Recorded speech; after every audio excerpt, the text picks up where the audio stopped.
Good morning, everyone. This is kind of an impromptu video, but anytime I find something that really moves me or inspires me, I really like to share it with my viewers, my audience, all the people that I'm able to influence or come in contact with on a regular basis. If something motivates me because we're like minded people, because we're kinfolk, I just have this feeling that it would also motivate you. So, today, what we're going to do for the morning message is we're going to read this poem by an artist named Rudyard Kipling. You might know him from the book and the movie The Jungle Book. You know, little Mowgli, skinny little Indian kid running around in the jungle with a jaguar and a big bear.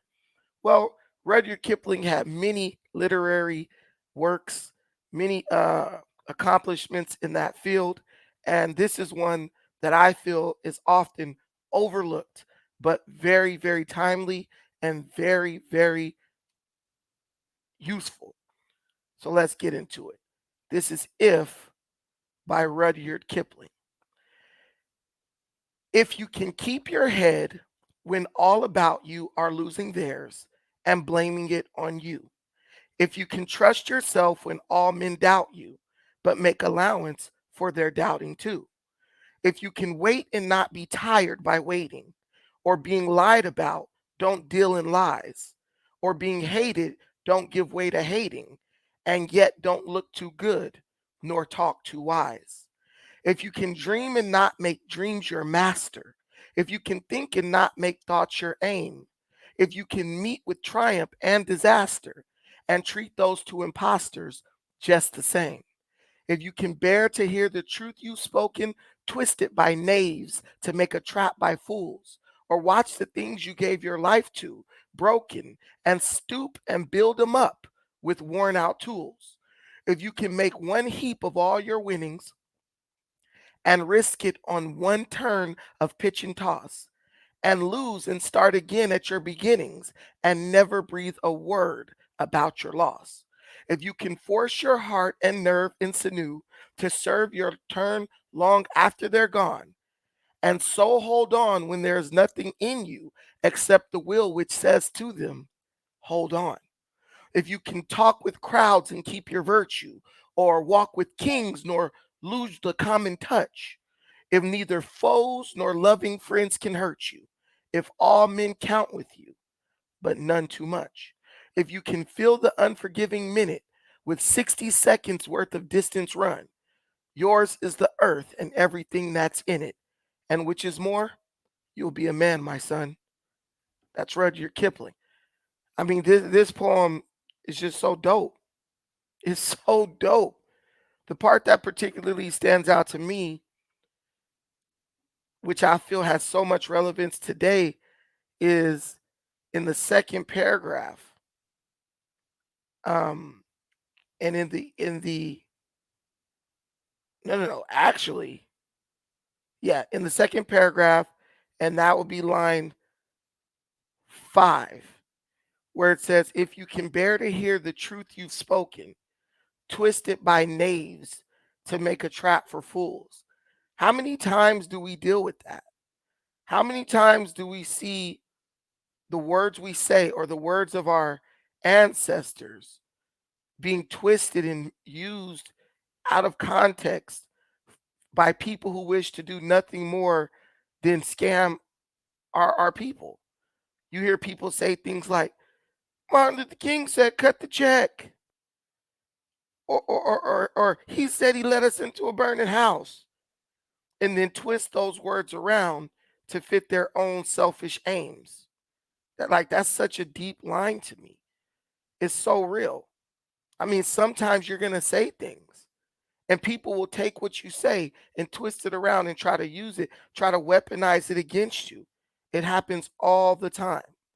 But Kipling here said, if you can hear the truth you've spoken, twist it by knaves to make a trap for fools, or watch the things you gave your life to broken and stoop and build them up with worn out tools. I mean, that's just all about resilience, being resilient, being able to deal with unfair situations, but still being able to make the most out of them and come out on top. I love the first line where he says, if you can keep your head when all about you are losing theirs and blaming it on you. How many times do we deal with that? People are going crazy. And in this world, people go crazy every day for all sorts of things, both big and small. And the biggest characteristic of today that is not like times before, in my opinion, is that, well, this might have been always been the way it was, because this is why Kipling wrote what he did. But people go crazy about all sorts of things, but they never want to take accountability for the role that they play in what's going on. They always want to blame someone else, right? The next line is, if you can trust yourself when all men doubt you, but make allowance for their doubting too. This is so deep because, like, on my channel, I strive to let both sides of the argument be heard. I'm not a person who just wants my opinion to be the only opinion. I want counter opinions, different views to be, expressed on my channel, mostly so I could crush them with logic and rational thinking. But hey, introduce an alternative perspective. There's nothing wrong with that. It doesn't make us any less of who we are to entertain, or at least give a platform to people who don't agree with us.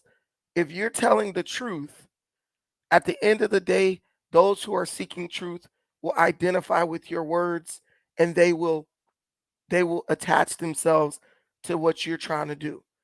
It says, if you can be lied about, if you can wait and not be tired of waiting, or being lied about but don't deal in lies, or being hated but don't give way to hating, and yet don't look too good nor talk too wise. I mean, Kipling is keeping it real, and I see why so many people appreciated him. Kipling knew, like, yo, you can be right all you want. You can have a genuine, your motivations can be pure. But if you don't know how to be tactful with your approach, if you don't know the audience that you're dealing with, and make it a point to deal with them in a way that's conducive to spreading your message, you might as well just give it up. You might as well just, you know, pack it up and head home. This message is just so real to me, in my opinion. Another part that really catches my attention is it talks about resilience here again, where it says, if you can make one heap of all your winnings and risk it on one turn of pitch and toss, and lose and start at your beginnings, and never breathe a word about your loss. There's so much power in being able to take a loss and just keep on moving.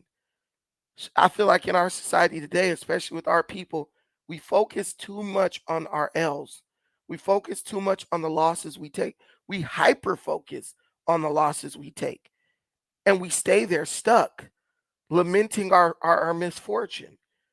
When time and time again, it's proven beyond a reasonable doubt that the best reaction to a tough loss is to just get up and keep moving forward. Um, I also like this part where it says, if you can talk with crowds and keep your virtue. How many of us are like, we get a little platform, we get a little notoriety, few people know our name, totally change. We lose all the good things that brought us to where we are, or helped us get to where we are. Or walk with kings, nor lose the common touch. A lot of people, they say that they appreciate the fact that I'm a down to earth person. I keep it real. I mean, guys, I know actors, rappers, lawyers, doctors, good friends of mine, millionaires. I have students who are millionaires. I never let that make me detach from the people who everyone matters, but the people who pretty much aren't considered to be the upper echelon of society or the upper crust, because that's the salt of the earth. Those are the people that really make this country work. These are the people who help us get to the future and actually make the future possible. And I never forget that. And if you want to be a person who's successful, whether it be in economically or socially or just in the family, you're gonna have to understand that, like Rudyard Kipling says here, uh, in line 4, you gotta learn that all men count. If all men count with you, but none too much, right? If neither foes nor loving friends can hurt you. These are big things. There's so much to be said about just being tough, having thick skin, but also recognizing that the same people who, though people may attack you and they may come after you, people are so necessary when it comes to everything that we're trying to accomplish, if we're trying to accomplish anything at all. And Kipling finishes it off by saying, if you can master these things, the earth is yours and everything that's in it. And what's more, you'll be a man. You'll be a man. There's so much of this that is a part of being a man.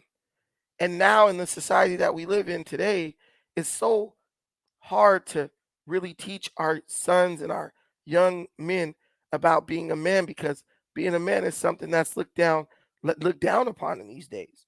If you're a man, that's a bad thing. Ew. But at the end of the day, everybody's depending on men to get things done. This the reality. If everything goes to crap, they're going to be looking at you.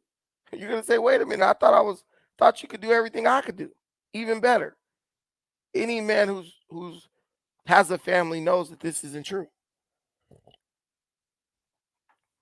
Other people want to be acknowledged for what they contribute. But at the end of the day, the buck stops with you. Guys, this has been the morning message. I hope you appreciate this. I hope you find some type of motivation from this. I hope this empowers you throughout your daily walk. And give me some feedback. Let me know if you like this, and I'll keep it rolling just for you guys and for myself too. Because, like, inspiring you, building you up, you know, introducing you to things that you might not know, that that that inspires me and empowers me and builds me up. Thank you so much for watching this. As usual, and it's always true, I appreciate everything you do. Take care of yourself, and most importantly,